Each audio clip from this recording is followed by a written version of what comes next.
Армысыздар, құрметті оқушылар. Бүгін біз 10-шы сынып дүниежүзі тарихы пәнінен 3-ші тоқсанға арналған 90-дық жиынтық бағалау тапсырмаларын талдап орындайтын боламыз. Тапсырма 45 минутта орындауымыз қажет. Бұл тапсырма негізі 5 тапсырмадан тұрады.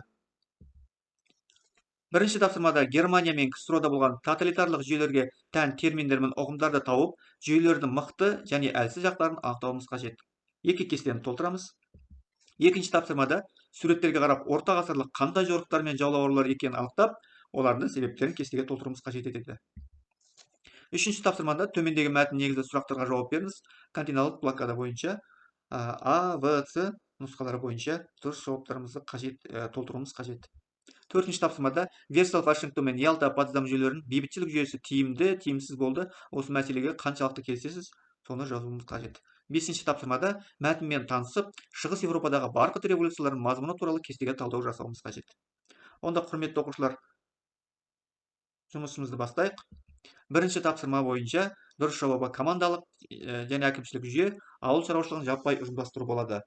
Командалық әкімшілік жүйе дегеніміз ел экономикасын басқару жүйесі, онда басым рөл бөлу, басқару әдістеріне тиесілі және билік орталық мемлекеттік органдарда бюрократиялық аппаратта шоғырланған. Әкімшілік командалық жүйе орталықтандырылған директивалдық жоспарлаумен сипатталады. Кәсіпорындар басқарудың жоғары эшелондарын оларға жеткізілген жоспарлау тапсырмаларына сәйкес жұмыс істейді. Екінші дұрыс жауабы ауыл шаруашылығын жаппай ұжымдастыру болады. Оны бәріміз білеміз. Ұжымдастыру 1927 жылы 15-ші съезде қабылданған болатын. Ол шаруашылықты барлық шаруашылыққа бір колхозға ұжымдастыру, ол 1932 жылы бітіру көзделген болатын. Оның әсіресе көп зардабын қазақ елін тартқанын білесіздер, иә? Анау соны біздің заманда бірінші ғасырдан бастап көшпелі мал шаруашылығын үрдісі бұзылып, оның ар жағы үлкен апатқа, сондай жұтқа алып келген болатын, білесіздер, иә, шаршылыққа алып келген болатын, білесіздер. Енді бұл ұжымдастыру не үшін қажет? Әрине, бұл индустриялы 14-ші съезде қабылданған кезде индустрияландыруға қажет ақша керек болды. Сол ақшаны осы қордан табу көзделген болатын, құрметті оқушылар. Екінші кестеде осы тоталитарлық жүйенің тиімді жағы қатал тәртіп орнады. Әрине, бауыржан атамыз айтпақшы, тәртіп керек барлық жерде. Тәртіп болған жерде барлық жұмыс өз жүйелі жұмыс жүрді. Қатал тәртіп КСРО мемлекеті осы тоталитарлық режимнің арқасында 15-20 жылдың ішінде батыс мемлекеттердің 152 жыл бойы өткен индустриалды дамуынан өтті. Теріс әсері ол демократияның жоқтығы, халықпен санаспау, еркін ойлау, өз ойын мүлдем айтқызбау, жаппай репрессияға ұшырау, қатаң цензура. Демократиялық жүйенің дұрыс жағы ол демократиялық саяси жүйенің оған мыналар тән: азаматтардың кепілденген құқықтары мен бостандықтарының кең ауқымды қамтылуы. Енді теріс жағдайы оның цензураның жоқтығы, баспасөздің қадағалаусыз қалуы. Екінші тапсырмада орта ғасырлық жорықтар мен жаулаулардың тарихын атауымыз керек. Ол крест жорықтары мен арабтардың жаулаулары.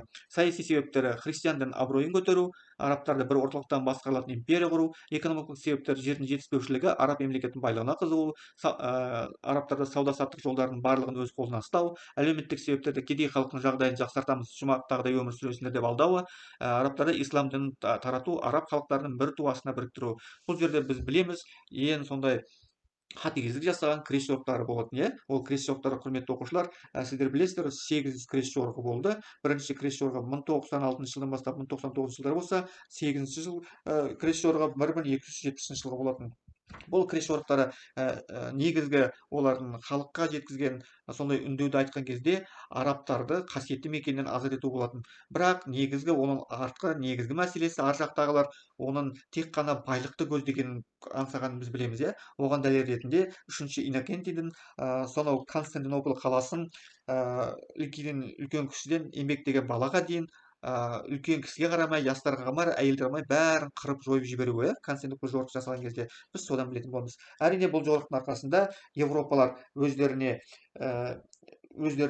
алып кеткендер де болды, сол мәдениетіне қосқан. Оны айтатын болсақ, болған дейін не үйренді десек, арабтардан іш киімдерін, төсек орындарын ауыстырып тұру, тамақ ішер алдында қолдарын жуу, аш жерде шанышқымен пайдалану. Сіздер білесіздер, Европаларда жұт болатын, сондай холера болатын, осы өздерінің сондай настығынан болатын. Ал біз көрдіңіз, сол арабтардан солар үйреніп кетті.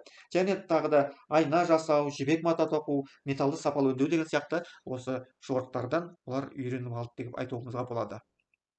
Үшінші тапсырмада бізде берілген үшінші тапсырма бойынша, құрметті оқушылар, континенталдық блокада төмендегі мәтін негізінде сұрақтарға жауап береміз. Мына алдарыңызда А, В, С нұсқа бойынша Наполеондың континенталдық блокада жасауының себебі неде? Блокада еуропалық экономикаға қалай әсер етті?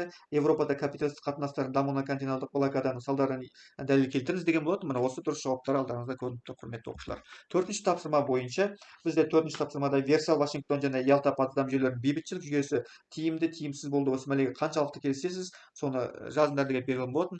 Дұрыс жауабы, құрметті оқушылар, алдарыңызда бейнеленген. Бесінші тапсырма бойынша мәтінмен танысып, шығыс Еуропадағы барқыт революциялардың мазмұны туралы кестеде талдау жасау қажет ететін болатын. Мына алдарыңызда тиімсіз болуы, ол тиімсіз болуы қырғи қабақ соғысының тарихи деп аталатын капиталистік және социалистік лагерь арасындағы қарсылықтың орын алуы, бұл жүйелі келісілген келісім бейбіт өмірге әкелудің орын жағдайы одан сайын ушығын жіберуі, Версаль, Вашингтон және Ялта Потсдам жүйелерінің қазіргі заманға әсерін келтіріңіз деген болатын. Мына Версаль, Вашингтон және Ялта Потсдам жүйелерінің тарихи саяси оқиғаларға әсер болуы, ол мемлекеттер арасындағы саяси жағдайлардың өзгеруіне себепші болды. Және бесінші тапсырмада мына ішкі факторлар, беделі түскен басшылардың қызметтерінен айырылуы, әкімшіл саяси жүйеден демократиялық көппартиялық жүйеге көшу, сыртқы факторлар КСРО мемлекетінде орын алған саяси әлеуметтік экономикалық дағдарыс, жағымды салдары шығыс Еуропадағы барқыт революциясы КСРО мемлекет ыдырауына тікелей әсер еткен фактордың бірі болуы, жағымды салдары шығыс Еуропа елдері көптеген жылдар бойы өз экономикаларын КСРОдан бөлінген ақша арқылы реттеп отырған болатын. Енді олар аталған көмектен қорғалды. Міне, құрметті оқушылар, біз бәрін талдап болдық. Алдарында тұрған сынақтарыңызға сіздерге сәттілік тілеймін. Келесі кездескенше аман есен сау болыңыздар.